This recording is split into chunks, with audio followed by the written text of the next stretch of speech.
Segment 3, Gold and Black Live, joined by good friend, mentor, a lot of things to me, Bart Burrell. And of course, Bart, if you're a Purdue football fan and understand Purdue football history, he's one of the great all-time receivers, was honored at honorary captain of the Indiana State game. So he never gave up a point in that 49-0 win for Purdue.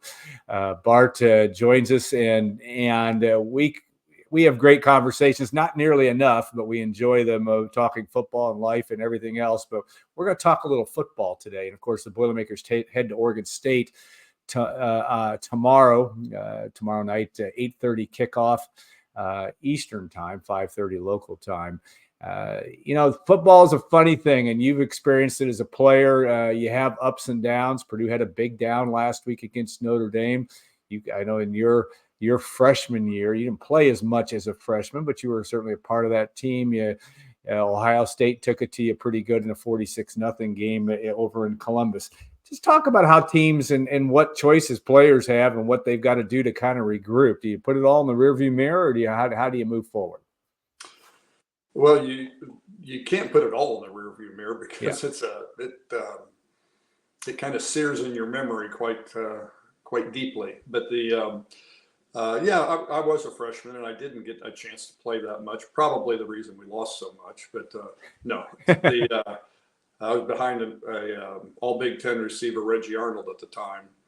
But we were freshmen. We went to Columbus, Ohio, played in the Horseshoe, and man, I thought it was the most intimidating stadium there. Now, again, in the Big Ten at the time, but again, we didn't play there after my freshman year. So maybe it wouldn't have been as intimidating after that. But that might have been some of the reason that we got blown out so badly. We had a freshman quarterback. He was a pretty good player, but Coach Young was rebuilding and molding the team at that point in time. And he was going against his mentor, quite frankly. Woody Hayes, and they were very good, but we got off to a rotten start. I think one of the first passes of the game was an outcut, and a guy named Small, I think, intercepted. No, Mike Guess. Mike Guess took it right down the sideline. I think it was maybe Mark's first pass of the game. I think it was. It was like boom! It was 7-0, and we got really drilled that first quarter, and never were in the game. And it was hard. But I remember the coaching staff, they didn't ignore it. They came back and really got very specific about things that had happened and tried to help us understand how the little things matter. Yeah. And I remember on that play, he was the receiver. He was just like, probably 2 yards away from where John Makovic was the offensive coordinator at the time, and made a big deal out of, you're supposed to be here, you're here, and because you were there, that ball's, on your back shoulder instead of in front of you, and that's why he intercepted it. And, kind of got into real detailed stuff, which was, to me, it was kind of an interesting coaching point. They didn't just ignore the game. They just really got down into details and how the little things matter and how we've got to concentrate so much more detailed about what we were doing, and those things make a difference. So they just went back to basics, basically. Yeah, and you had Jim Young was a young coach. I think he got the head coaching job at maybe 41 or 42 years old, a little bit older than Ryan Walters, but a coach trying to prove himself. A coach that obviously had a defensive coach resume, though had also had a pretty good offense at Arizona before he came to Purdue.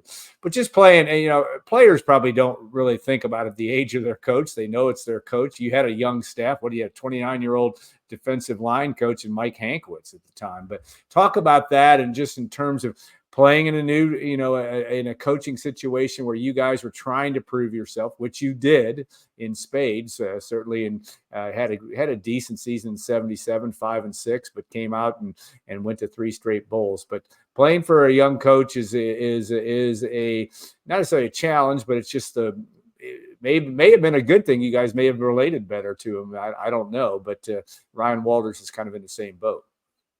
Yeah, that's true. But Also, if you go back to your college days, a 40-year-old seemed pretty old at the time. Oh yeah, that's I mean, exactly right.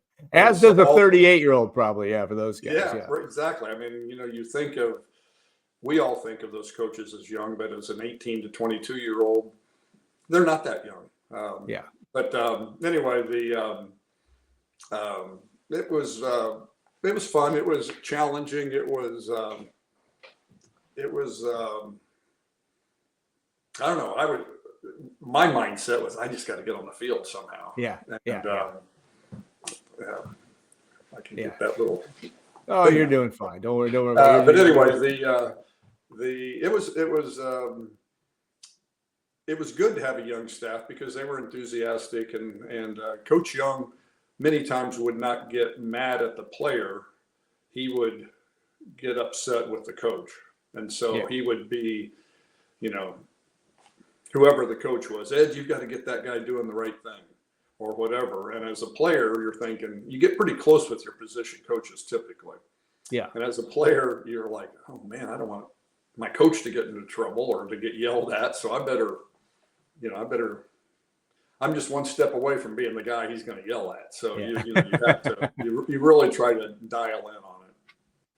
Yeah. Jim Young, a unique person, 89 years young now. And you guys, through Pete Quinn, through yourself, Mark Herman, and others, have really remained close to the coach, and his life lessons have been important to you. But talk about that, because a lot of that's lost, I think, today in today's college sports world, just because transition, the NIL, the transfer portal, all these things. The fact that you guys built that bond together as a group and went through 4 years of being together, and some of you where Pete was there for 5, but that whole thing with Jim is a heck of a life lesson in terms of being around Jim Young. What's he continue to teach you at this age?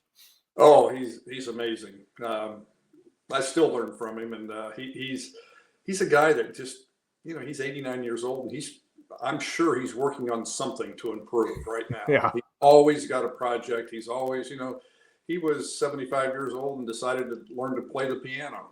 Yeah. And he plays the piano every morning. I'm not saying he's Beethoven by any means, and just something that he wanted to do. He's taught classes in rehab centers for drug abuse people or alcoholics. He studies all religions. He's just an amazing individual that, most of us aren't like that. Most of us aren't continually trying to learn, but he always was. When he went to Army and became a wishbone coach, I asked him how he did it, and he goes, well, I read a book. Yeah. And he copied the book and gave it to all the assistants and said, we're gonna run the wishbone next year. We're gonna win. We're not gonna win in 3 years. We're gonna win next year. And if you don't think you can do that, then maybe we need to find somebody else. Just let me know. It's up to you. But we're gonna win. Yeah. And it's amazing that he can change offenses and do the things that he did.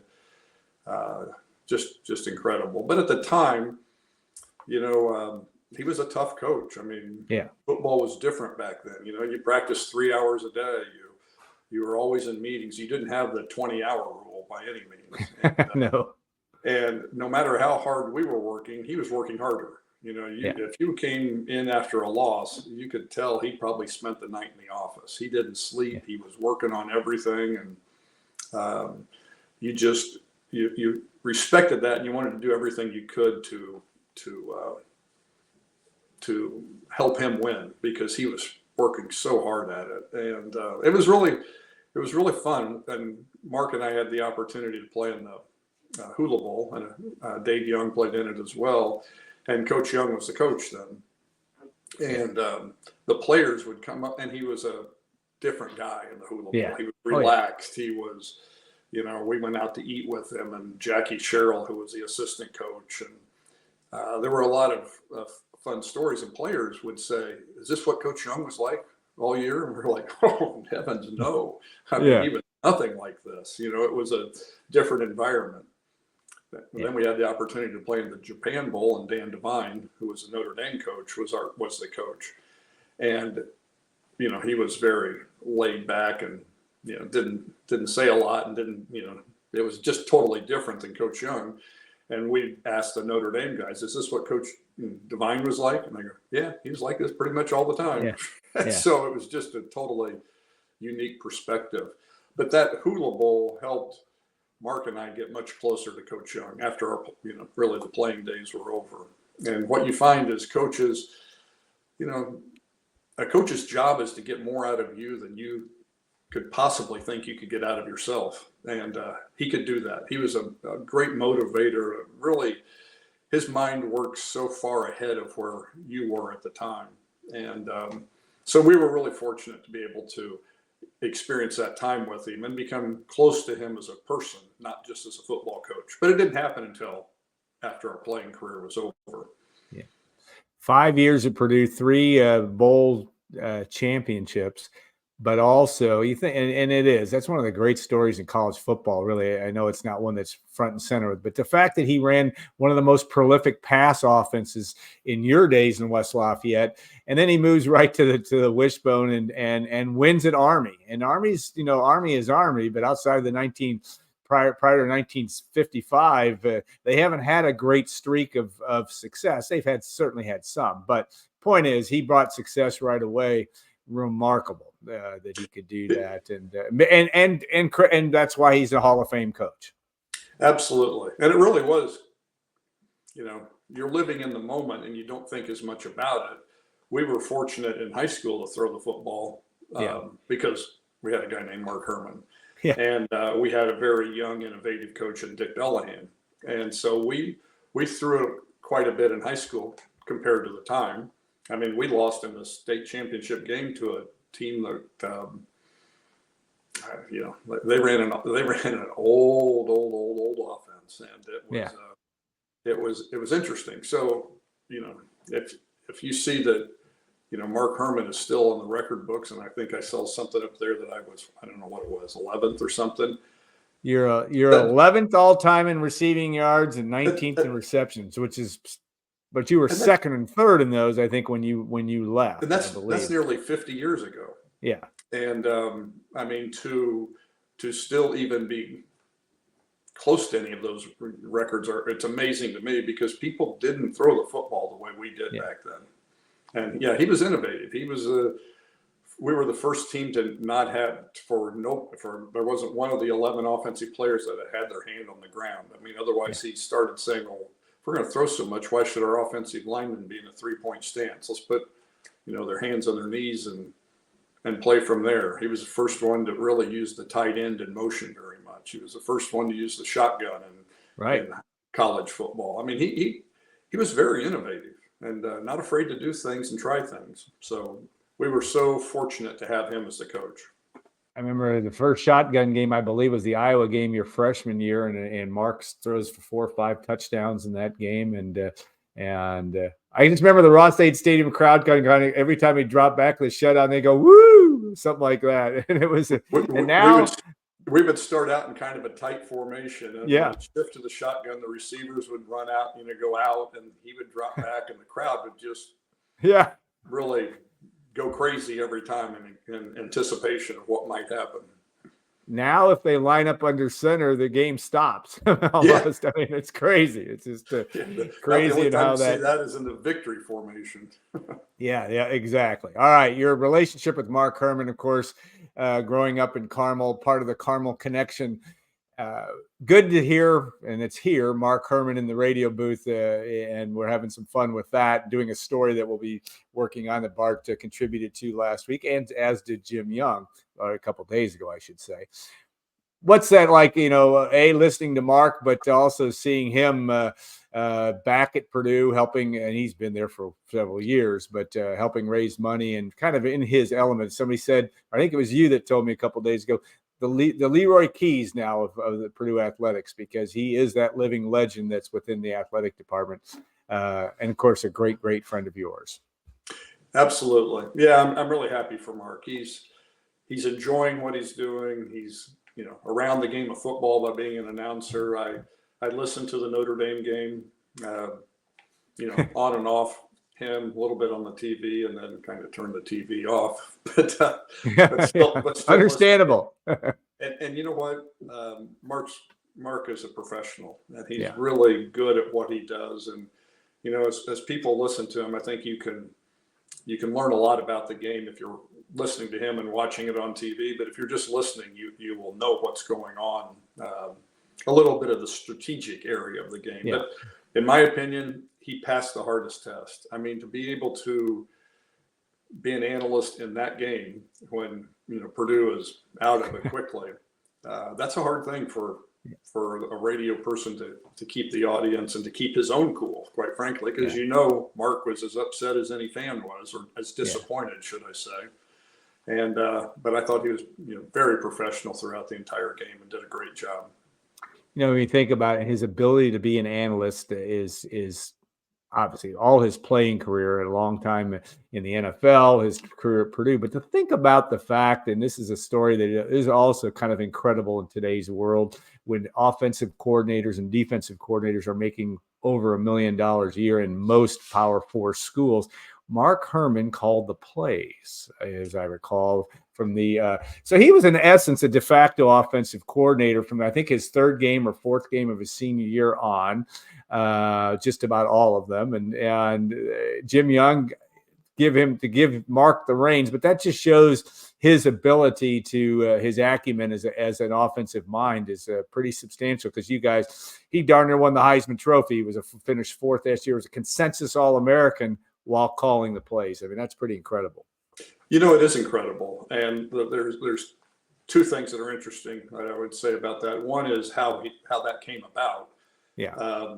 He was struggling. He'd thrown a couple of interceptions against I think it was Miami. Miami. Ohio. Yeah. Yep. And Coach Young was upset and just trying to get him going. And I think he had told, because Scott Campbell, senior year, had played against Notre Dame and did a pretty good job as a first game freshman year against Notre Dame and up in South Bend. None of the rest of us did a good job, but Scott did okay. Yeah. But it was really devastating when you all of a sudden, right before the game, find out your quarterback's not going to be able to play. But the Coach Young said he told Scott to warm up, and he was going to replace Mark with Scott Campbell, and this was early in the second half. And then he thought, you know what, I can't do that. He's going to be the NCAA passing leader, and I'm going to bench him right here in front of his hometown fans, and I can't do that. I'm not going to do that. And so he just went the opposite way. He said, all right, Mark, he goes, I'm turning this game over to you. You just you go out and do whatever, and you win the darn thing. You're not executing the plays I'm calling. And he put it all on Mark, and that suddenly motivated Mark and got him really into the game. And I think, he'd been a 4-year starter and been there forever. And, all of a sudden you're playing somebody that you think you're going to win. And he just, it really sharpened him. And from that point on, Coach Young was smart enough to say, all right, we're going to continue to have you call the plays. I thought that gives you an idea of how Coach Young thought. I mean, he really was deep in his thinking. Well, truly from you look at it from a business perspective, or how to handle people, how to manage people, fascinating. And I know he's written some kind of books, or at least has written down his thoughts. I think it's one of the best things he does is he writes in it, and it's great. And I hope someday he publishes, or somebody publishes them to get to the masses, because it is a learning tool of how to live life and how to do things. And it's from one person's perspective, but very, very interesting from that standpoint. Okay, I got to ask. Well, go ahead. One other thing I'll say about that. If you think about what Mark did that year, you said he was de facto offensive coordinator. Well, if he was playing today in the NIL era, he was unanimous All-American quarterback. I would imagine he would have gotten paid a lot of money to be the best quarterback in the country. Yeah. As well as an offensive coordinator, like you said, that they all make $1 million a year now. He would have probably been the highest paid player coach in the country by far. But I still feel like we played in the golden era of college football. So we had fun, and we have no regrets. Yeah, and just to think the way life works out, he would have made all that money and never needed to work late in his career and end up at Purdue. So things have a way of working out from that Hey, standpoint. it was all good. I have to ask you, because you had a thrill certainly for the Indiana State game, being the honorary captain. Not only did you have a couple of your grandchildren come through the tunnel with you, but what was that experience like for you and actually doing shout? Maybe a little bit against your personality, I don't know, but you did a great job with it. What was that like for you? You know what? When I was asked to do that, it really. I didn't really. I mean, drawing attention to myself wasn't something that not something you do. I yeah. like to do necessarily. So I had to think about it if I wanted to do it. And then I did it really for my grandkids. I just thought they would get a kick out of it. And quite frankly, for shout, yeah, you said that's kind of against my personality. That's why I brought them down with me because they could go out and do the dancing, and I really enjoyed it. You know, you've watched a lot of games and everything else, but I hadn't been down on Ross Stadium field with anybody looking at me specifically in front of a big crowd, and it was fun. It was a real, and Purdue did a really good job of taking care of the captain. So, you know, if anybody out there listening has a chance to be a captain in the future, I would highly suggest that you do it. And the best part about it was when we were walking back up to the press box after the shout, my two grandkids said to my daughter Amy, who played soccer at Purdue and was she was an athlete and everything, and Ian, my grandson, said to her, Ian's 9 years old, and he said, "Mom, I think this was Annika's and my best day of our life." And so I love that just made it so worthwhile to me, and I'm so glad that I did it and had the opportunity to do it. Yeah, well, no doubt, and that was a great experience. I was just thinking of you and watching you do that. You could tell that was a big deal, and it was. All right, you and I could host a show and just have, you know, in the world of podcasts, Bart, we could just do one every week and just talk about life and world and things we agree or disagree on, but would be entertaining, I think, at least to ourselves. But no, we thank Bart Burrell so much for the time today. Mike Berghoff also joined us in segment 2. We appreciate him too. Former Purdue football player as well. And of course, Tom Dienhart as well, breaking down the Purdue-Oregon State game. Thanks to Triple X on the hill, but on the level, a place I think Bart's been to a time or three, on the hill, but on the level of Purdue tradition since 1929. And State Farm agent Trent Johnson, mutual friend of ours, Trent at myagent.com. You know, Bart Burrell has had a lot to do with Gold and Black. You know, we're in our 35th year, and Bart Burrell is big an instigator, if that's the right word, of making this all happen back in 1990. I was fortunate enough to be hired by him in 1996, changed my life, and provided me with a great opportunity. But one of the legends of Purdue sports, Bart Burrell, we appreciate you. And again, we'll see you next week. I think we might have the head basketball coach, Coach Matt Painter, on as well. We'll talk a little Purdue basketball. That was a lot of fun last year, wasn't it? Watching basketball, Bart. That was pretty good. Oh, that was awesome. Absolutely great. Proud of Matt. He's done a great job. And he does. You have to, Alan. Thank you. Yeah, well, thank you. And, you know, it's going to be fun in the world of sport. It'll be fun watching what Matt's team puts together this year.